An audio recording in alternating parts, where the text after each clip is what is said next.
Expedition Suburbia. Good afternoon, everyone, and welcome to the world's very first Expedition Suburbia podcast, where we talk about everything weird, zany, unusual, out of the ordinary, and just plain bizarre. Today, joining us is Scoundrel, a longtime yard sale veteran, joining us for today's podcast on the greatest topic of our generation today, and our subject, yard sales. Hey now, how you guys doing today? So we're talking yard sales, right? Yes, today we're talking yard sales. Yard sales are a topic that is very near and dear to my heart because I like to go out. It's the thrill. It's pretty much the thrill of the hunt. Yeah, if you think about it, it's kind of like being a pirate, a modern-day pirate. It's a modern day. I'm not a modern day pirate. It's a modern day treasure hunt, basically, because there's real gold in it, and if there's not gold, there's things you can buy and sell. You can fucking sell and buy gold with it. But it's true. It's the real, old-fashioned gold hunt. It's like going out to California in the middle of the gold rush. Pretty much, it's that sort of idea. But the idea is the location's always changing. You're choosing a supply and demand and finding a need for a market of very niche stuff. It's really fun, and when I started doing it, it was very fun because there was a lot less competition. But over the years, the TV shows like Pawn Stars and Storage Wars have kind of ruined it because they brought a lot more people in, and it's now very, very competitive to do yard sales. I would say the first time that ever really built up, let's say early 2000s, the dawn of eBay, I want to say this is, for me at least, what I consider the biggest find of it. Of course, there's things like in the early 90s, late 90s, where people were selling Beanie Babies because they knew, certain Beanie Babies had certain values.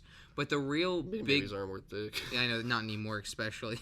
The big growth of it now would be with Star Wars toys from the 70s. Everyone and their mother started noticing. I mean, aside from like furniture and jewelry, Star Wars figures specifically, older like G.I. Joe stuff, and comic books were the original, collectibles that people wanted to get. And then over time, thanks to the YouTube generation and age, it became video games, it became like newer collectible toys, you know what I mean? Yeah. And now video games are really hot. And that's mostly what I'm after. I go after video games, and of course, we have everyone's favorite, Funko Pops.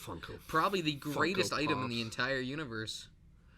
I hate fucking Funko Pops. I hate them so much. I will say I only have a few niche Funko Pops. I only get them. I mean, you bought them for me a few times, but I only have the ones that I really care about, like Drax, Guardians of the Galaxy, and I have the Medic from TF2. But Trump. Other than that, oh god. And I have the Trump one, which, again, speaking of yard sales and things appreciating in value, that thing has freaking appreciate like hell. That thing is now $16. No, the Bernie and Hillary ones haven't. Okay, that's aside from the point, though. Yes, this is not the fucking Funko Pop podcast, but so basically when I started doing yard sales, I mean, as a kid, I always did them with my parents. We would go to like flea markets and stuff, but that wasn't an every weekend type of deal. So I do it for gaming, and I do it for records, and I do it for like older, like as I said, action figures like Star Wars. And when I was younger, I was sort of on a chain because I was in middle school or high school and I didn't have a car yet, so I was always at the mercy of friends and family taking me out. And when I really got into it was, I really got into retro gaming around the same time. I discovered emulators, and I had Macs, and this is back in like the early 2010s, and the emulators on the not so much Windows, but emulators on the Macs just weren't there yet. And a lot of the games were broken. They had graphical errors that would make them basically unplayable. And we didn't have any PCs at the house, so I'm like, fuck, I want to go out and get all these games. I have an N64 that I bought for cheap. I want to go out and get all these games. And luckily, I ran into a friend. This is around like middle school. And he was like, yo. So what years for reference, really quickly? Like 2009, 2010. So this is when the whole retro gaming thing is starting to build. This is when like the Pat the NES Punk was coming out. This is when like the AVGN was big. All the videos and like stuff like that were coming out about people sharing their finds and value of things. And essentially what happened was I had a friend, and he's like, yo, my dad goes out every fucking week, and the thing we look for is video game stuff. And I'm like, okay, that's sick. But he's like, the one thing, my dad's a reseller, so you might not get everything you want because my dad's going to grab it first. I'm like, oh, fuck. So but it was still fun. And this is at a time where it was less competitive, and I mean, I still did get my hands on a few good things. And trust me, back then I saw a lot more things out because there was less people out. Like, this is like, I'd walk out and you'd see like 50 NES cartridges in a box. They'd bring them out. You'd see like 20, 30 Game Boy Color games and like a crown case or something like that. Like, finds today, like, I'd shit my pants if I saw that. But back then, yeah, I ended up getting a few good things. It's a lot rarer to see anything hard. Like that. But back then, I would get back then, you know, his dad would get the majority of the stuff. But if he was nice enough, if he saw something that I really wanted, like a Majora's Mask or something like that, he'd be like, "Here, just have it." I'm like, "Okay, cool."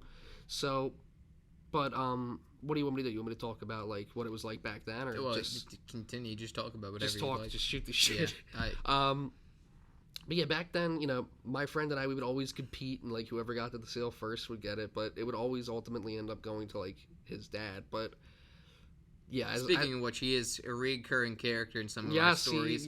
I've gone out solo adventures, solo excursions myself, and I've seen this man literally pick up games for 50 cents, get a whole fucking stack of them, and just buy the entire thing.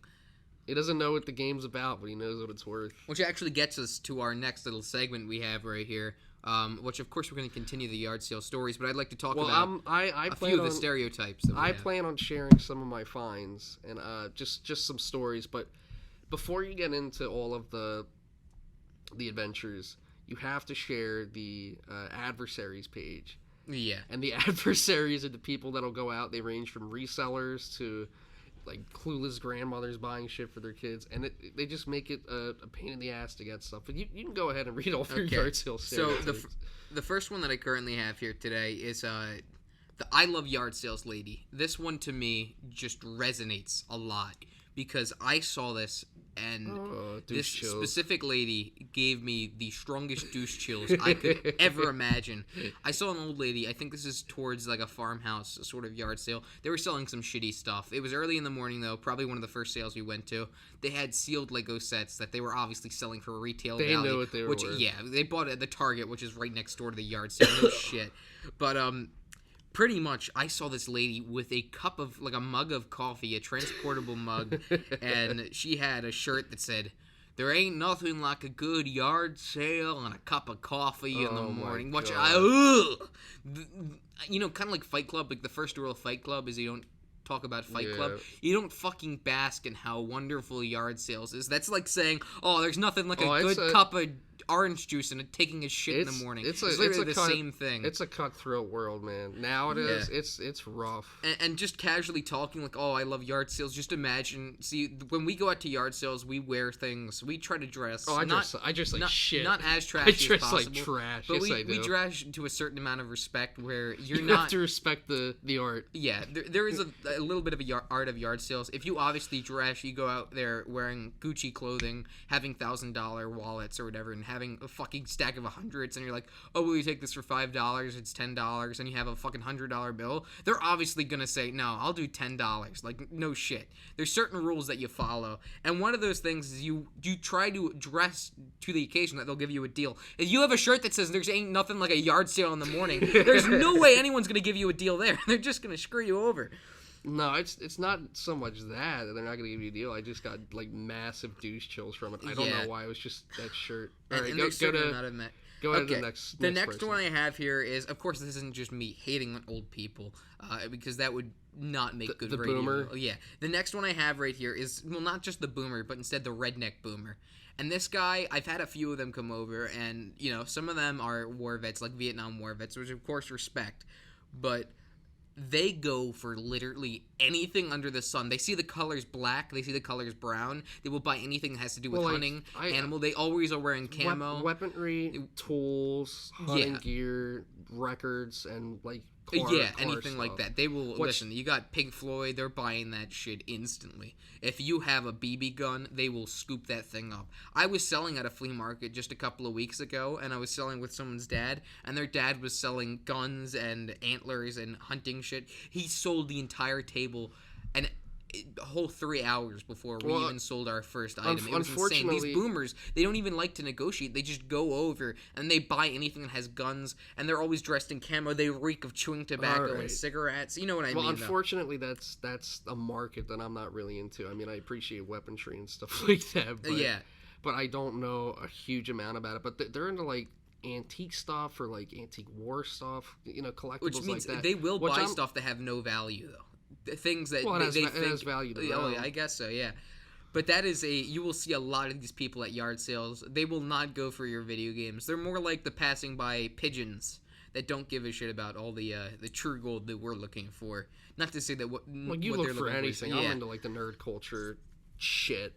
The next one I have is this one I really just dislike. These are the reseller scum. They come to the yard sale at 4 o'clock in the morning. If you post a yard sale online, warning, if you're doing a yard sale, I would...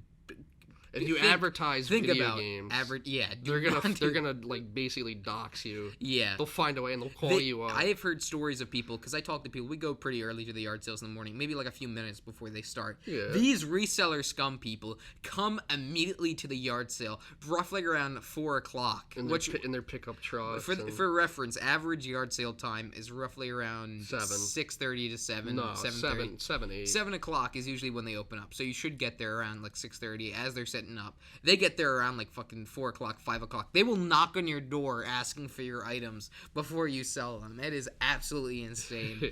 They only care about making a profit and getting what they want. The items that they look for are records, musical instruments, video games, and any vintage action figures, because those are kind of like the stereotypical things on eBay that have value to them. I noticed the instrument people are the craziest. Yeah. Because you go to a sale, you will always, like, you can be at a sale like 6 a.m. The video games will still be there, but, like, no instruments. Drum sets or, like, guitars, they're fucking gone. Yeah, people who are obsessed with them. I know a few things with But it's value. good if it's, like, a musician playing it, but most of the time it's not. It's, like... The biggest notoriety about these people... is the fact that they just, for the love of God, they don't care about the item themselves. They don't care about the history of the item. They don't care about what value it might mean to someone. The only thing they care about is that they can make a profit off of it. They don't care if it goes to a little boy. Like if they see an action figure that a little boy might want, a little boy's going up to get it. No, they'll buy it before that little boy can even look at that action figure. They don't care. They have no heart. They have no soul. If I see like a blue snaggletooth or yak face, I don't give a shit. I don't want a little kid getting that. Mm-hmm. Oh, that's true. But these people just care about a profit. They don't go for themselves. They don't go for anything. I don't know what they spend their money on. They try to, I guess, use eBay as a job to replace it. You want me to read the rest? No, I just have a few on here. So the next stereotype that we have off on the list is the old people. Now, I've actually sold a bit when I was doing my little yard sale excursion. They see anything with Nintendo or Star Wars on it, and they'll buy it for their grandchildren. They're not really buying for themselves. Do you have any toys? Yeah, that is literally what they'll do. It's older women that come up. They will buy absolute junk. Well, I noticed they're into, like, jewelry, too, and furniture, but unlike, like, the resellers, like, the older women I noticed don't really know what the jewelry's worth. The reseller guys come in with their, like... They do, like, the asset tasks, and they bring, like, their little magnifying glass. The old women just fucking buy it if they like it. Yeah, that's and they'll always overpay for it. They have the money. I mean, they might be living on a fixed income. They might be having... It doesn't matter. But they will overpay no matter what. They don't even care about negotiating. And a lot of old people that are, like, sellers at these little yard sales or flea markets, a lot of the time they're selling just straight up garbage. I've seen so many people selling cutlery, selling used cups, like glassware, and just selling bowls and stuff. And nobody wants to buy that ever, except for these old people that will come around and be like, oh, I'd like to buy this. $20 for this glass. Okay. All right, so I think we're going with stereotypes for now. You can list a few more later, I guess. Yeah. But, okay, going back to me, because I am the expert. I am the plunderer. But, yeah, so...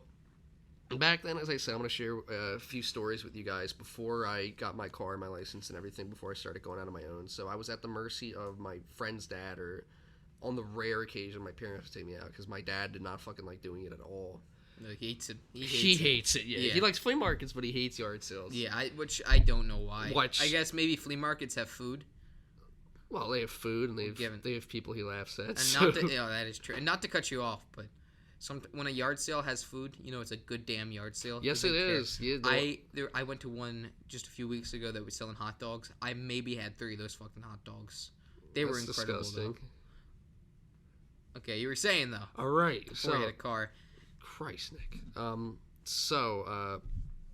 Yeah, back then when I was at the Mercy, I actually found better things back then. I mean, I still find good things now, but back then, as I said, it was much better.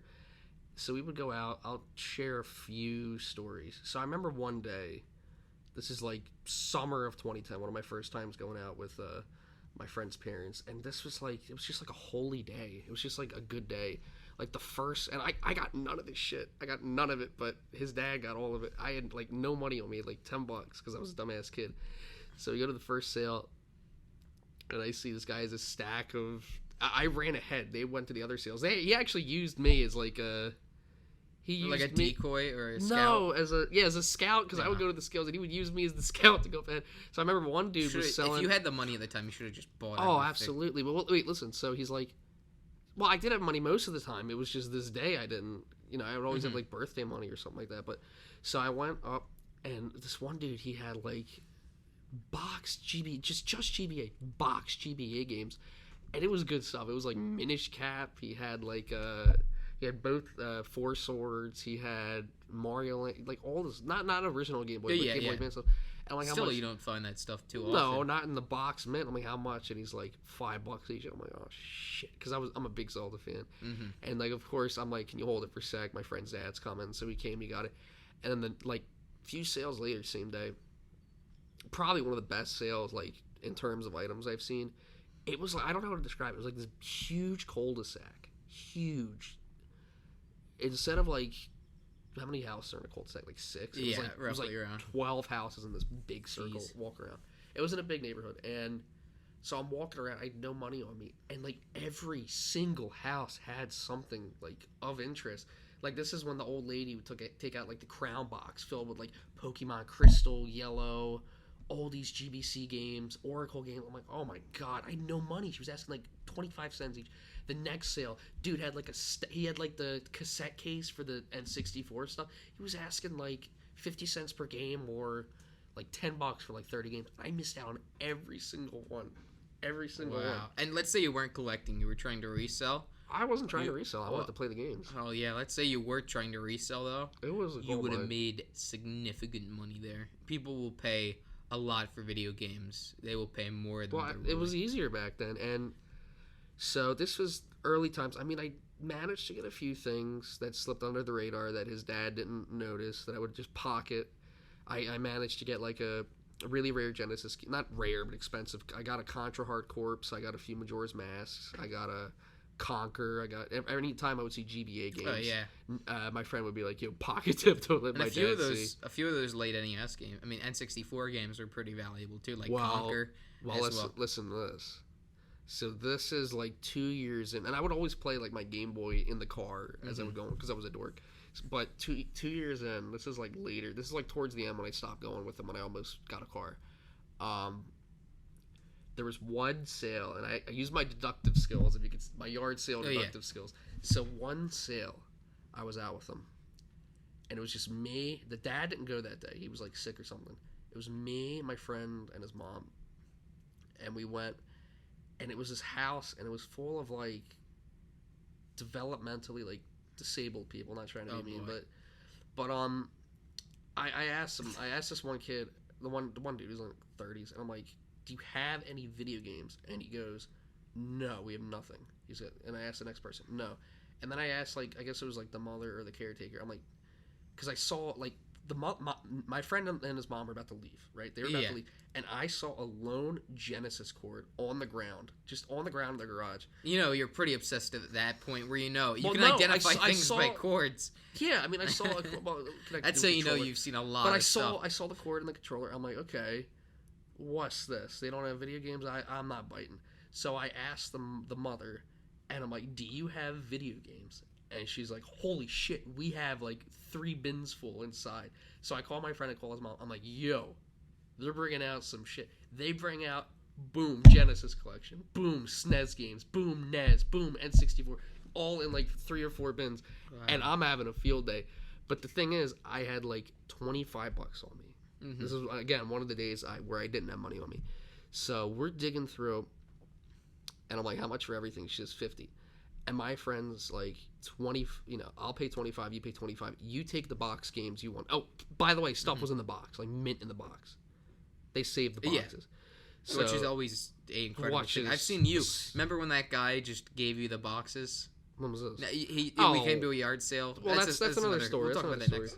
But, so, my friend's like, here's a whole bunch of like low tier like NES games, like Ninja Gaiden in the box, like just shit that I wouldn't be interested in. And he's like, you take the Smash, you take the Banjo-Kazooie that was in there, you take the 1 or 2 other games that you really want. I'll take this huge stack. He took the majority of it. It was like MISC games.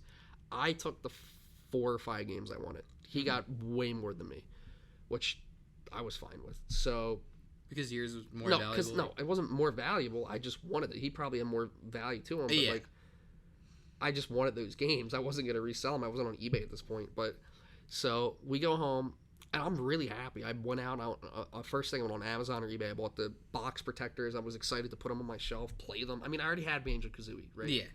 2 I did not have. Smash I had.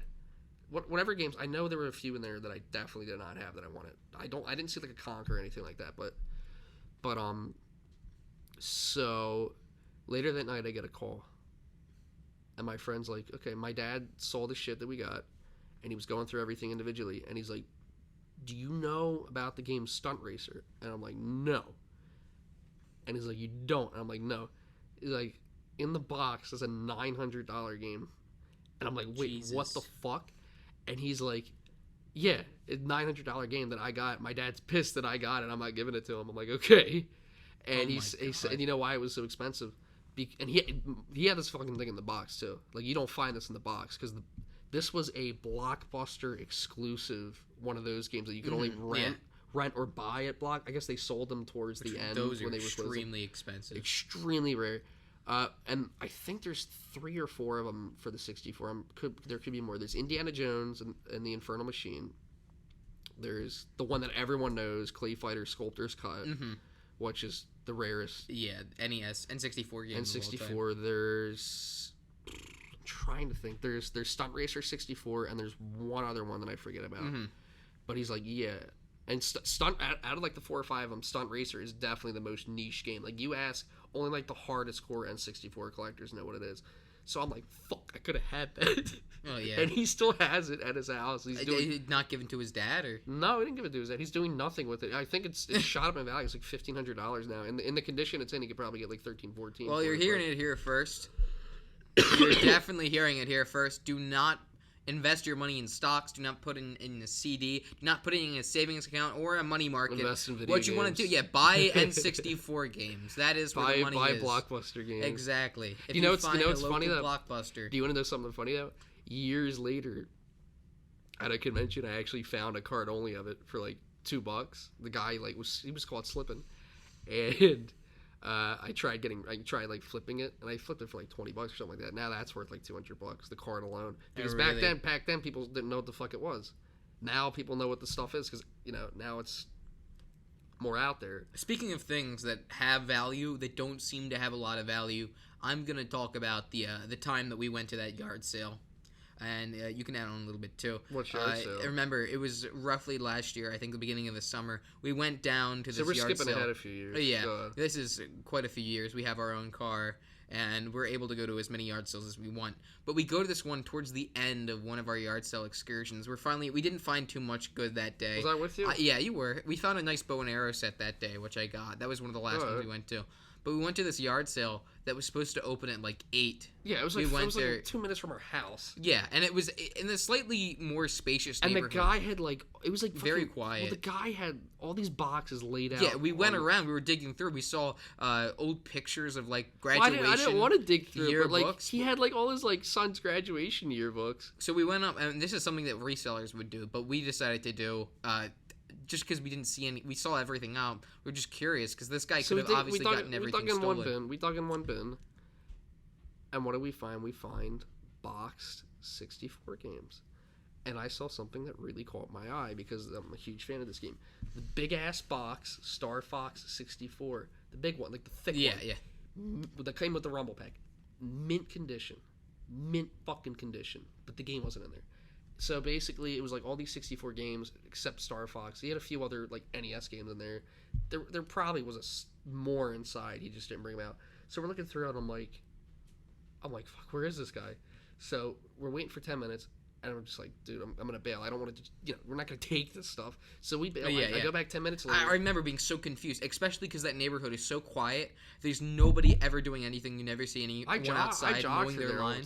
Yeah, there's absolutely nothing going on there. And in the morning, it was even quieter. So just having all these boxes laying out was so confusing. It was weird. It gave such like this aura. I'm sure if you dug a little bit further, like you could find like some savings bonds or someone's SSN card in there. Yeah. Like that guy put some weird stuff in there. Mm-hmm. Like his kid's grade, like notes his son wrote. Yeah, we're not trying to buy that. No. As valuable as that is. So you left. You guys went down the shore. I went back. I'll tell you what we should have done to that guy though. We should have just bought his son's like grades and stuff and tried to sell it back the to grades. What if his like kid was like a celebrity and like that would be pretty great. I have so and so's grades.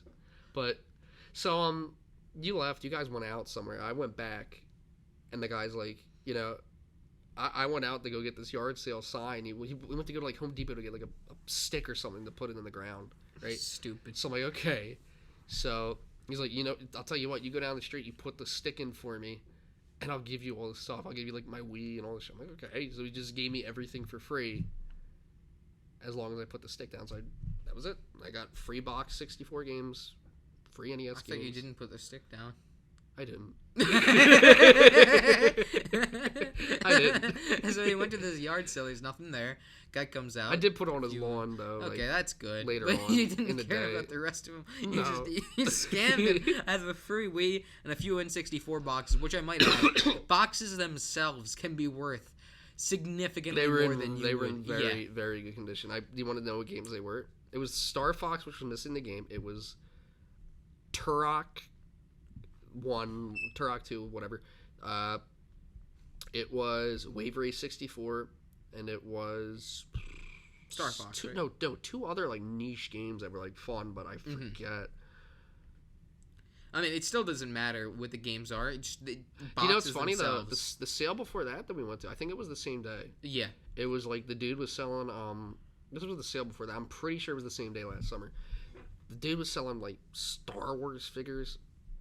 And Star Wars figures for me are a very touchy subject because a lot of them are worth good money, but a lot of them are worth shit. Yeah. Because back in like 95, they came out with the goddamn fucking ugly Power of the Force series where they made like Han Solo with muscles, Princess Leia. They're absolutely so worthless. Gross. They have no money to them. Some of them are, some of the vehicles are, but if you're comparing them to the original Kenners, like they advertise them to be collectible like the original Kenner figures. The thing is, everyone who's like a boomer, everyone who's around, they buy them. Like you'll find them everywhere. No, the thing is though, they, especially the people selling them at the yard sales, everyone's got this general idea that like, oh, Star Wars toys are worth a lot. Like they don't know it has to be specifically Kenner Star Wars toys that are worth a lot. Not just these shitty 90s toys with the muscles. Like the episode, they're worth spit, and the episode 1 toys are worth spit. But everyone says like, oh, they're worth something. Listen. Do you know what is worth money though? What?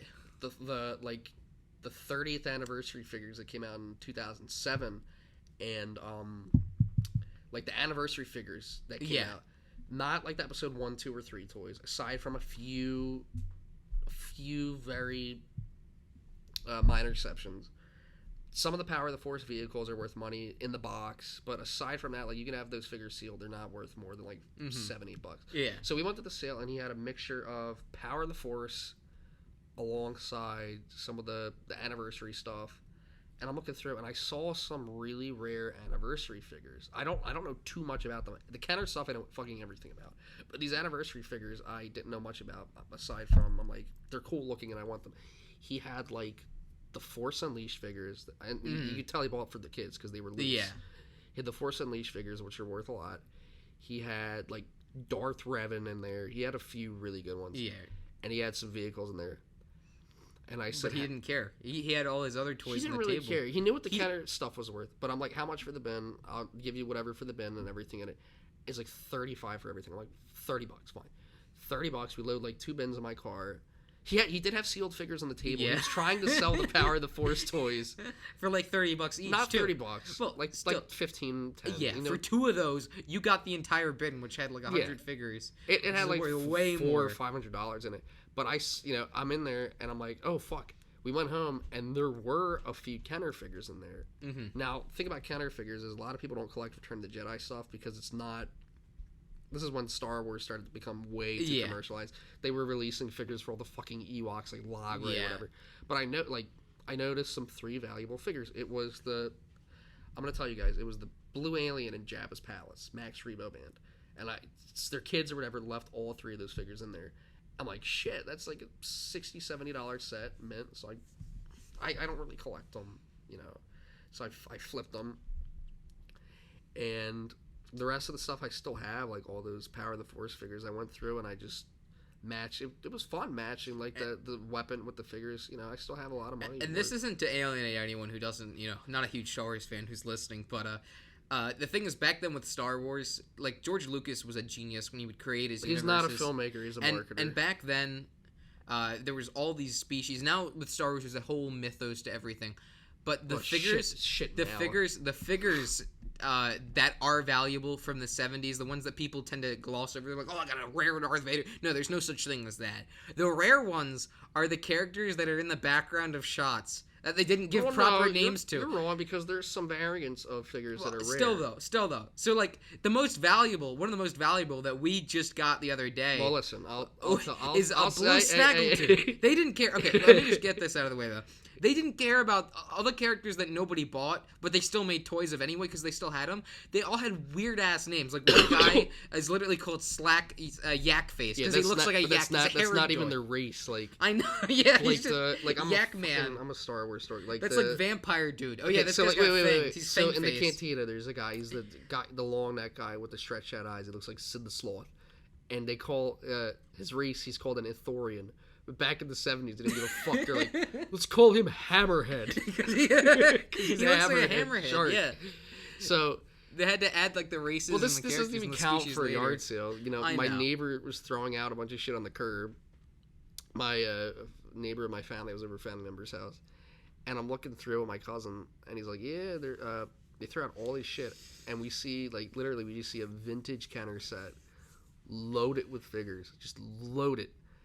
No Return of the Jedi stuff at all. It's like it's all New Hope, ESB, Empire, and I'm looking through and I'm like, holy shit! And it was, you know, to any normal person they wouldn't give a fuck, but it was the blue Snaggletooth, and he was a first run figure that sold with the Sears Cantina set that you would have to order through Sears, and later on they remade him as a smaller character where he's red, but this guy was like, I'm not gonna say mint, but he was in really good condition. And I told my cousin, I'm like, yo, that's a fucking $300 figure. The guns and everything were missing though, but you know, I was still pretty excited about that. It was pretty cool. Mm-hmm. But let's get back. That was a curve. Yeah.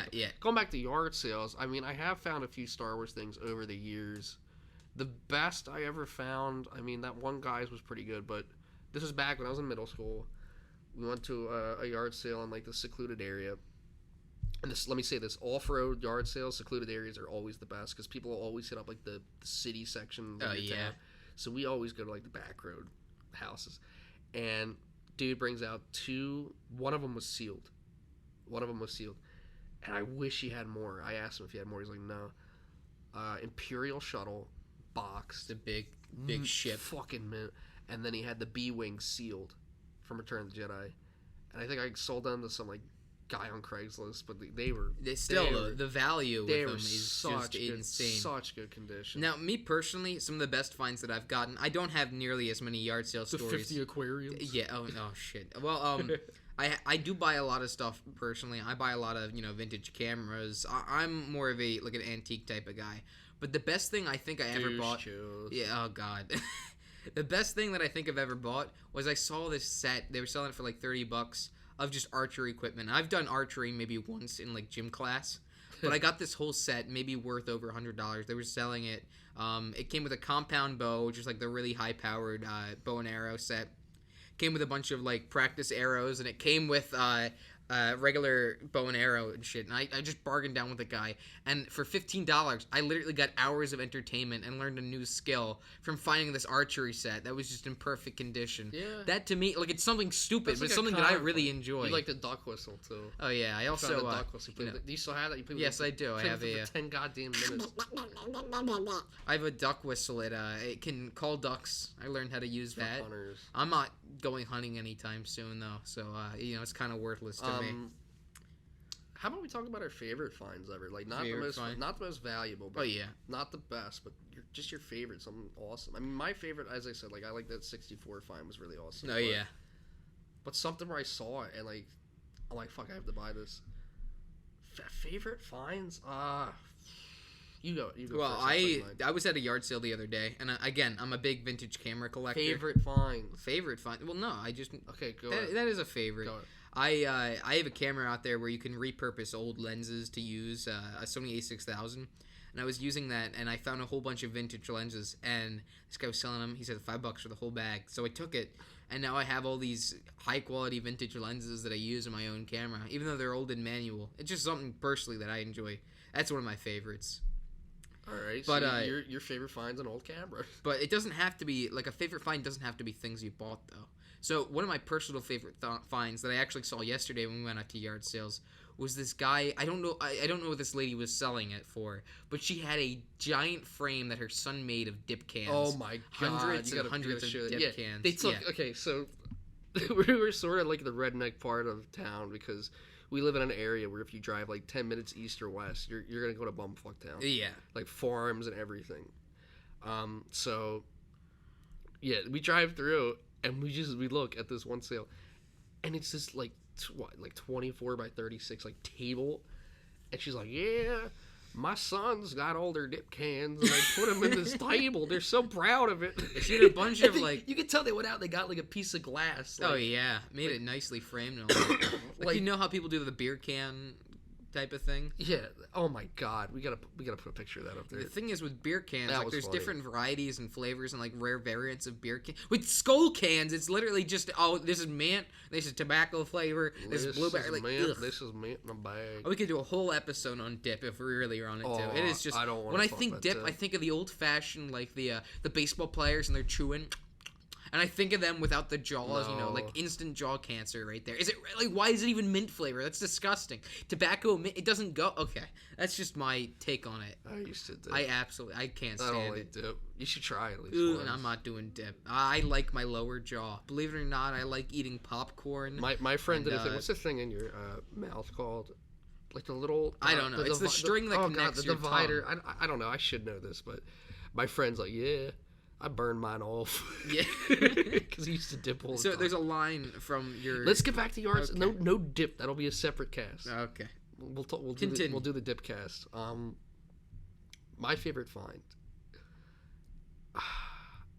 It's a weird one. It's a really weird one, and no one's going to know what it is. But I love it. I fucking love it. So back in like the 80s or the 90s. There was a company called Applause, and they made these full-size Kermit the Frog, like professionally made like puffer figures, where you could, like a full-size Kermit. And I love the Muppets, and they had one of those in like excellent condition. They had two like every year Macy's I guess would release a new like Kermit too. So they had 3 Kermit the Frogs there, like the regular Kermit. The Kermit and like he's in like snow gear, and then like the other Kermit he was like a photographer. I'm like, how much for all 3? She's like $10. It was like $200 worth of like things there. We still have one of them. I like that a lot because I love Kermit the Frog, and I got so much enjoyment out of that. And my second favorite find, Kermit. In all honesty, like I don't know why both of my favorite finds are plush toys, but oh yeah, this one's pretty cool. This one's extremely specific. Absolutely nobody listening to this people know it is. I will say a good. You know how like 1% of the population is psychopaths? No, I didn't know. Well, that. like a 0.0000005% will know what Skippy is. Skippy.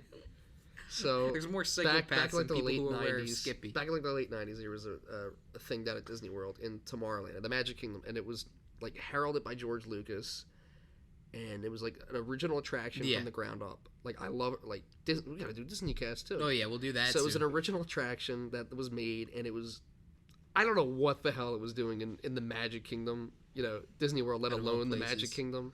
It should have been in like MGM or something. Yeah, they're usually pretty family friendly events. But this ride, like, I never got to do it. I was too young. But it was like an epic.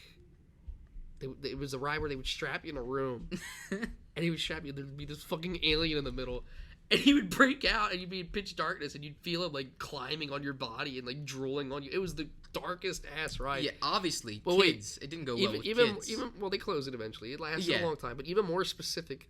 In the pre-show, there was a character called Skippy. He was like this little alien, and they have a character. They basically use him to demonstrate like the teleportation that you see later on in the ride. Yeah, and you see this character, he teleports and he gets horribly fucking burned. Like what an opener! Like all the little kids are in the line, like, oh my god. Yeah, that was the intro, and so I found like a full size, like 14-inch tagged plush toy of Skippy, and the dork in me, I'm like, oh my god, like I love this. I still have him up on my shelf. Like, that to me is like fun little stuff. Like, I'm not gonna resell it. Like, I just like, I like that to have it. I want to say tacky to a certain point. No, it's not. But it's awesome. The moment I saw that, I couldn't believe it. Again, absolutely nobody out there is going to to buy a Skippy. Very plush. Few people. But I guarantee that's something that I know we're talking about yard sales, but both of us never got to ride that ride, unfortunately, as much as we know about it. Loved it. Instead, what they did with Alien Counter is they changed it to an alien, to a Stitch ride. Stitch goes better, and he burps in your face, and you can smell hot dogs. Dude, I'll say smelling this. the blood of the enemies. Listen, I'm not the only one that says this. When he does in that Stitch ride, he does they reskinned it as Stitch, and same ride. It was shit. It was shit. And he burps. There's a part where they burp like a chili dog in your nose. And it's like burp and chili dog and like chemicals. And it was in my fucking nose till the end of the day, till I went to bed, until the next day on our vacation. Jesus. And I'm like, am I the only person where it smells like shit? Everyone's like, yeah, I wanted this fucking ride. I'm on Pirates of the Caribbean. I can't get the goddamn chili dog smell out of my nose. I was at a yard sale the other day, and there were just people that smelled like shit, like chili dogs. Yeah, they had the. I guess that was a Disney experience. Can you describe them as they smell like Stitch burp chili dogs? Oh boy, oh god, that smell is just disgusting because it doesn't. It kind of smells real. You could tell like the artificialness. That's the disgusting part of it. No, what we've been denying talking about yard sales, like vinyl records, really, like musical stuff. I don't know too much about it. Like, neither do I. I only buy records. Like I know when they're first print record. I know when they're reprint, but I don't know much about the grading of them. I don't know much. I gotta teach myself more about it, and I don't even know about the obscure records. I have a friend who does, but I'll go out and I'll buy, like, if I see like a Pink Floyd's like The Wall, like a double disc or like that or something, I'll buy it for myself because it sounds really good on the record player. But I really need to start teaching myself about that stuff. We were at one sale when I was a kid, again, when I was back in middle school, and my friend who knew about instruments, who never carried around more than like $20 on him. Yeah. This was one of the days I did have fucking money, and we were at a, I guess you'd call it like a school sale, like a school parking lot sale. And he's like, this is like a Metallica like themed guitar. It's worth like $700. You gotta buy this shit. This guy's on it for $75, and I didn't want to budge on it because I had like $100 on me. I fucking forget what it was. We have to bring him on here, my friend, because he's. You think I got some stories? He's got absolutely insane stories, crazy stuff. But I didn't. I passed on it, and he was pissed off at me forever. But he knows about all the instrument stuff because he's like a professional drummer. He's in a band, and we missed out on that guitar. But he's I've been out with him. And I've seen he buys like drum stuff or guitar stuff because he's really into music. And we saw should I tell him about the Slipknot snare? If you'd like to. It was like a Slipknot. It was like, again, 5 minutes from my house. Slipknot themed snare. The drummer Joey Jordison is awesome, by the way. And it was like this excellent condition, everything. I think it needed like a new head or something. But yeah.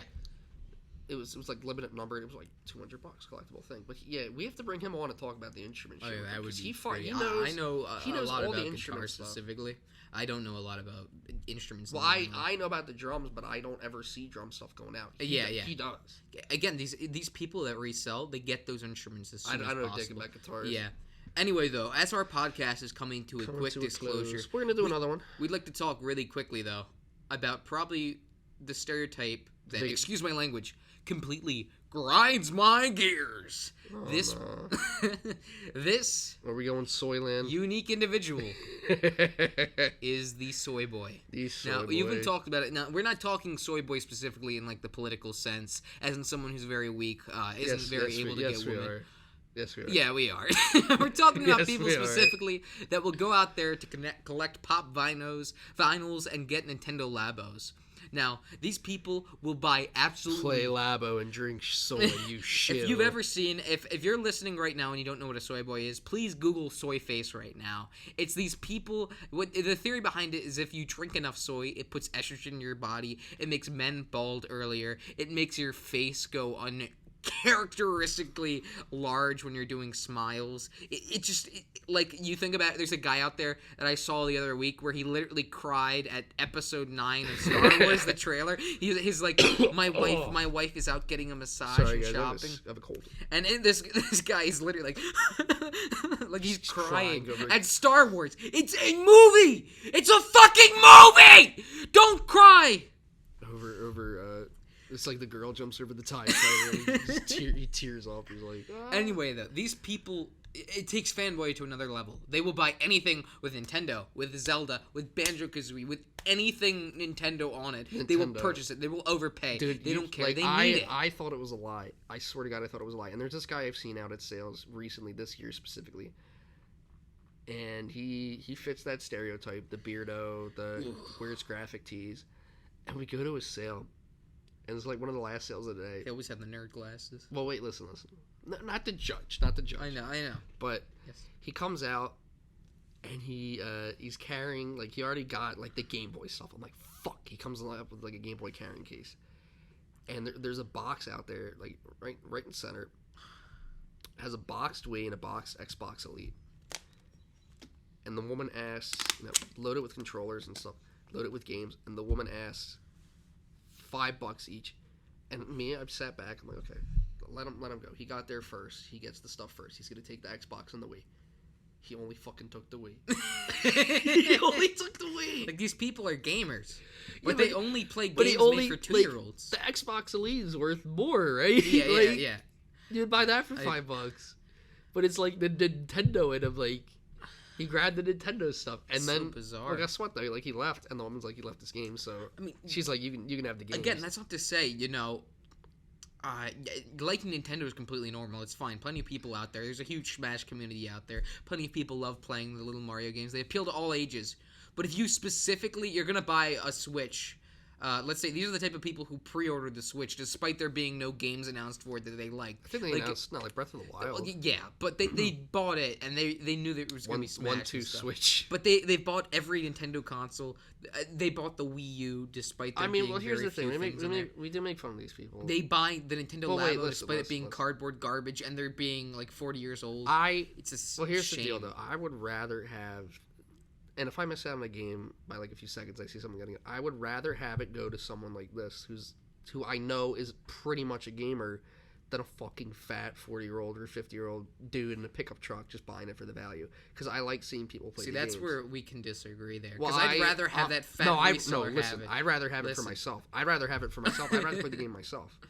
But I'd rather have it go to the kid. I want to eradicate the idea of the soy people being happy. I don't want them to be happy. I want them to suffer. Now, this is where a few of the stereotypes kind of contradict and try to cancel out each other. Oh, no. So the reseller obviously is going to have a few quarrels with the soy boy, because the reseller is going for any video games. No, the reseller is... He brings hundreds of dollars The reseller is the predator of the soy boy, because because the only person that fucking buys from the reseller is the soy boy, because they're willing to shell out that much money. They will put... I've been to flea markets where he's like fucking like Dr. Mario, $30 and some fucking dude will buy. I'm like, oh my god. My favorite thing about the soy boys, though, they will buy any artwork, any posters, any frame things associated with Nintendo. They buy like, dude, Nintendo is like, they're crack. My personal favorite thing that they will buy, in my opinion, that they'll do at a yard sale, this is like the thing, you can say physical appearance, but just mentally, if you were describing a soy boy to me and didn't tell me about his appearance or how he looked or how he acted, It's just the fact they don't negotiate prices at all. They never do. Like the reseller will try to get the best deal. Dude, you say like, $30 to them, and they'll give you the $30. They'll give you the fucking money is nothing. Like when I was at a flea market, I'm like $10. Okay, there you go, $10. I'm like, but like he was buying like lots from me, like yeah, of stuff that I was selling. So I had like 3 things, and I'm like, okay, ticket prices. No, price. And together it would have been $30. If he asked $20 for the 3 instead of 30, I would have said yes. He didn't fucking negotiate. He just said $30. Oh god. I'm like, okay. Now these people, they just don't care. And I see them at conventions too, and they just they're not good hagglers by any means. No, they have this no is, again, social this is skills. A stereo. No, they have Nintendo. they have social skills, but they're just not good hagglers. They're not good. It's a very good stereotype. And it's funny it applies when to I a see lot them of and people. when they sell things, I get good deals from them. If I ever see them at a yard sale, I get good deals from them. Anyway, though, that concludes our Plunder and podcast for today. I hope you guys enjoyed us making fun of yard sale stereotypes, mostly old people. And soy boys, and sharing some of our favorite finds. This is the first podcast for Expedition Suburbia. We plan on doing many more. I say next week we do a Disney episode. Yeah, I think we're going to be doing Dip. Dip and Disney? Tomorrow is going to be the Dip and Disney podcast. All right, guys. See you later. Check us out. Join the Discord. Thank you for listening.